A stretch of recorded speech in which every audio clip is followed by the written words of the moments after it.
Le Corona revient en tête dans l'ordre du jour de la Knesset. Nous voyons ça tout de suite dans les coulisses de la Knesset. Les coulisses de la Knesset. Pour mieux comprendre les enjeux du Parlement israélien, avec Michael Blum et Shraga Blum. Bonjour Michael. Bonjour Shraga. Alors on va parler du Corona, donc vous l'avez dit. Peut-être tout de suite... Voilà, on va commencer par une déclaration, une des nombreuses déclarations, mais la plus récente de Binyamin Netanyahou, concernant justement le dernier développement du Corona. בעקבות עליית התחלואה קיבלנו הערב בוועדת השרים את המלצת משרד הבריאות להטיל מגבלות על כמה שכונות בעיר טבריה וביישוב אלעד. אנחנו מחר בבוקר נבדוק גם יישובים אחרים. הדרך הפתוחה ביותר לעצור את המגפה זה שכל אזרחי ישראל יעטו מסכות וישמרו על מרחק. בכל מקרה אנחנו מחר נידרש ליישובים אחרים ונודיע בהתאם את ההחלטות שלנו. Voilà donc Binyamin Netanyahou et activité assez intense à la Knesset cette semaine, en commission et en plénière, à propos justement de la remontée de la courbe du Corona. Ah oui, alors dans un premier temps, donc, il y a la commission Corona, on s'en rappelle, qui est dirigée par Yafa Sacha Bitton, donc, qui est du Likoud, ancienne députée et ministre de Kulanou. Donc dans cette commission, d'abord, dans les faits, ils ont adopté à la Knesset donc, les décrets d'urgence. Les décrets d'urgence, c'est-à-dire que les mesures d'urgence, quand elles sont prises, elles tiennent pour 45 jours. L'objectif, évidemment, de ces mesures, c'est d'empêcher la remontée de la courbe. On se rappelle que Netanyahou avait dit si on dépasse 100 nouvelles personnes contaminées par jour, on reviendra en arrière. Pour l'instant, ça n'arrive pas, puisque selon les critères, il s'arrange en fait pour ne pas fermer de nouveau le pays, ne pas retourner au confinement, alors qu'on a dépassé largement les 100 nouvelles personnes contaminées par jour. Donc en fait, l'idée des mesures d'urgence et des décrets, c'est de renforcer la surveillance. Donc avec Netanyahou, là, c'était la fermeture de certains quartiers dans certaines villes. Il y a une augmentation des amendes pour les personnes qui se promènent dans l'espace public sans masque. Il y a d'autres mesures envisagées. Mais disons que c'est le sujet qui intéresse les législateurs, non seulement les mesures, mais aussi comment, et on va en parler dans un instant, comment faire que l'État se relève de la crise économique sans pour autant mettre en danger les citoyens sur le plan sanitaire. Ouais, je citerai aussi une déclaration de la directrice du département de santé publique au ministère de la Santé, professeur Sigal Sadetsky, qui a dit mercredi soir que le risque est de passer à un stade de 1000 nouveaux cas par jour d'ici 4 ou 5 jours, ce qui inquiète passablement le ministère de la Santé, parce que ça veut dire qu'on reviendrait vraiment peut-être au premier jour de la crise, ce qui est vraiment à éviter.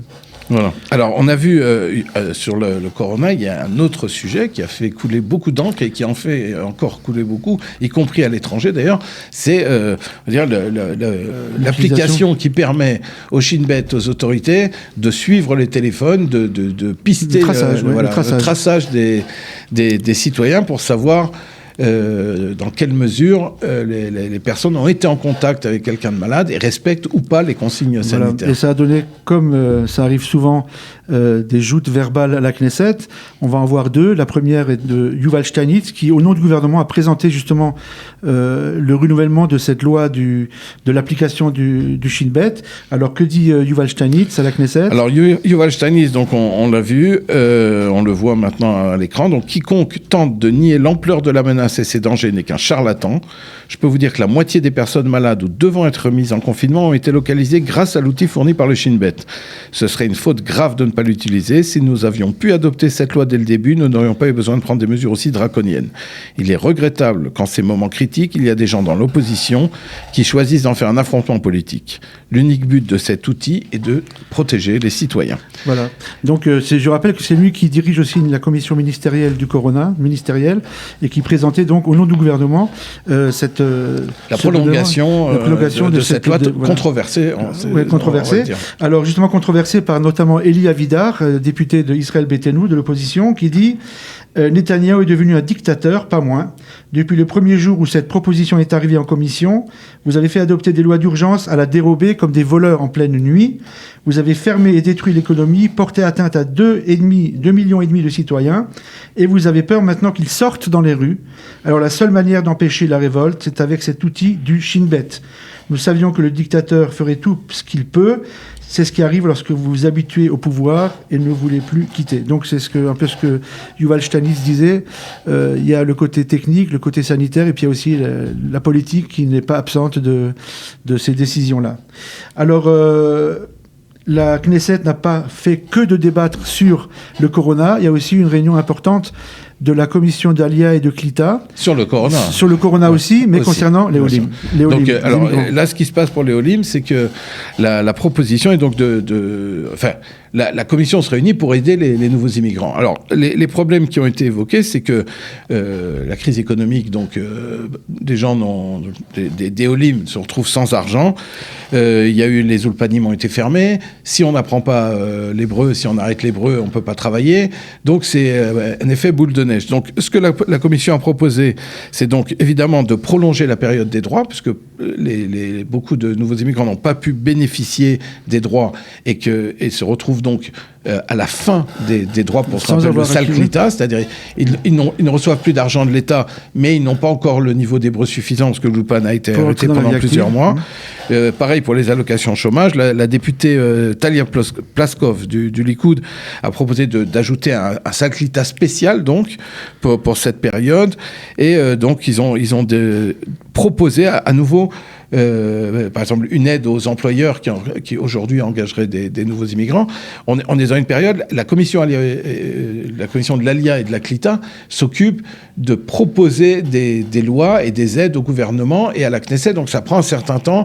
Donc on ne sait pas encore si les Olim vont pouvoir bénéficier de ces aides, mais au moins cette commission, et c'est bien que la commission travaille et s'occupe de ça. On avait déjà dit, c'est une des rares commissions où il n'y a pas de divergence politique. Voilà, justement, j'allais vous dire que le président de la commission, David Bitan, qui est du Likoud, en fait, il a proposé à la ministre ces mesures dont vous parlez, sur proposition de Yoel Ravzovov, qui est de Yeshatid, l'opposition. Et enfin, ça fait quand même plaisir de voir qu'une commission si utile puisse travailler opposition et majorité ensemble, sans voilà. Alors, juste un dernier point, on va juste préciser le nombre de nouveaux immigrants. Depuis le début de l'année, 7826 personnes sont arrivées, quand on sait qu'en 2019, plus de 35 000 personnes arrivées. Alors, on en a parlé la semaine dernière, il y a une vague d'Alia attendue, peut-être pour 2021, enfin en tout cas, il faudra que les avions, les cieux soient de nouveau ouverts, mais pour l'instant, évidemment, il y a une chute libre du nombre d'Olim, mais les Olim qui sont arrivés en janvier, février, mars, sont dans une situation parfois très très difficile. Bien sûr. Et alors, pour en finir avec le corona, une déclaration politique importante de Naftali Bennett cette semaine, un peu surprenante, qui a dit qu'il est prêt à rentrer dans le gouvernement, mais pas en tant que ministre, si on lui propose le poste de projecteur, ça veut dire chargé de mission, coordinateur du corona, comme il l'avait bien mis en œuvre quand il était ministre de la Défense. Mais bon. Oui, l'idée c'est de faire rentrer Yamina dans la coalition, voilà, d'élargir la coalition. Ça a été proposé par Gideon Sa'ar. Et Bennett a dit je suis prêt, même si j'ai pas de portefeuille ministériel, ce qui est une décision. On va dire une proposition intéressante aussi pour l'avenir. Sans pour autant supposer qu'elle va être... Netanyahou n'a pas réagi. Non-réaction était aussi une réaction. Alors on passe à notre rubrique Rose et Cactus. Alors la rose, cette semaine, c'est assez émouvant. Alors elle est attribuée à... Alors c'est le Premier ministre Benjamin Netanyahou. Donc le contexte avant d'écouter Netanyahou lui-même, il s'agit d'une fillette de 5 ans, Sabina, qui a le cancer, et pour lesquels 3 millions de shekels ont été récoltés pour un traitement aux États-Unis. Elle a commencé le traitement.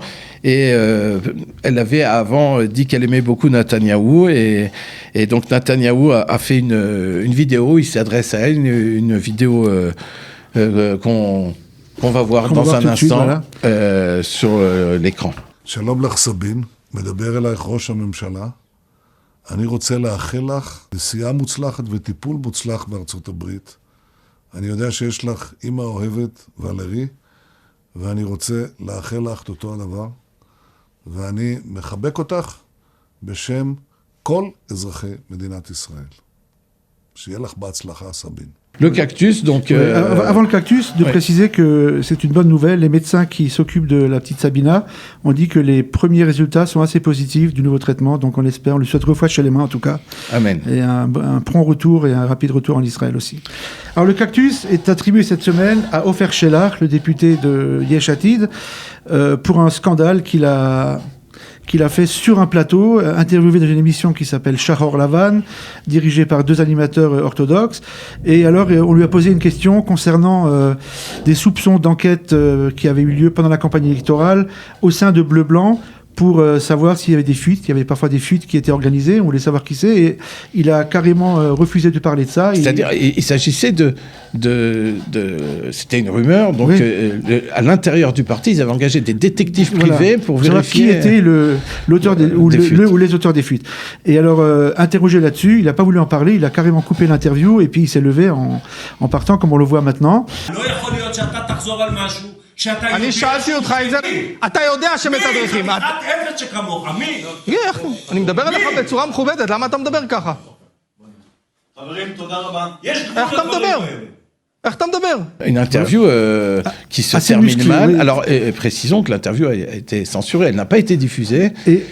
Et c'est en fait une fuite à l'intérieur de la chaîne de télévision qui nous permet de parler de ce moment. Et suite à cela, la direction de Arutz Knesset, de la chaîne de la Knesset, a fait réaliser des vérifications détecteurs de mensonges pour essayer de trouver quelle est la personne qui avait diffusé cette vidéo. En tout cas, le reproche qu'on lui fait pour le Cactus, c'est qu'il a utilisé des mots très durs, espèce de nullité, enfin bon. Rappelons que Verschelach était journaliste. Lui-même. Et que...